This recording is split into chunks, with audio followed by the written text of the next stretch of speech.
যখন তুমি নিজের রক্তের মানুষের দ্বারা কষ্ট পাবে, তখন তুমি একবার নবী ইউসুফ আলাইহিস সালামের কথা মনে করো। তিনি কিভাবে নিজের ভাইয়ের দ্বারা প্রতারিত হয়েছিল। যখন তোমার বাবা মা না বুঝে তোমার বিরুদ্ধাচরণ করে, তখন নবী ইব্রাহিম আলাইহিস সালামের কথা মনে করো। তার বাবা তাকে আগুনে নিক্ষেপ করায় ভূমিকা রেখেছিল। যখন তুমি সমস্যা থেকে পরিত্রাণের জন্য কোনো পথ পাবে না, তখন ইউনুস আলাইহিস সালামের কথা ভেবো। তিনি কতটা সময় তিমি মাছের পেটে আটকা পড়েছিল। যখন তোমার নামে কেউ মিথ্যা অপবাদ ছড়িয়ে দেবে, তখন মা আয়েশা রাদিয়াল্লাহু আনহার কথা মনে করো। তার নামে পুরো শহর জুড়ে কুৎসা রচনা করা হয়েছিল।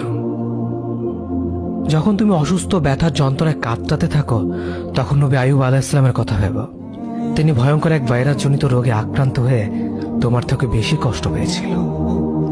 যখন তুমি দিনের কোনো বিধান নীতিতে যুক্তি খুঁজে পাও না, তখন নবী নূহ আলাইহিস সালামের কথা ভেবো। তিনি কোনো প্রশ্ন ছাড়াই মরুভূমিতে নৌকা তৈরি করেছিল।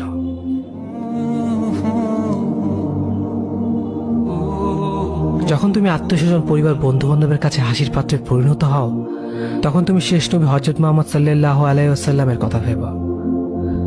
রাসূল সাল্লাল্লাহু আলাইহি ওয়াসাল্লাম বলেছিলেন, সবচেয়ে বড় পরীক্ষা দিয়ে সব থেকে বড় পুরস্কার আসে।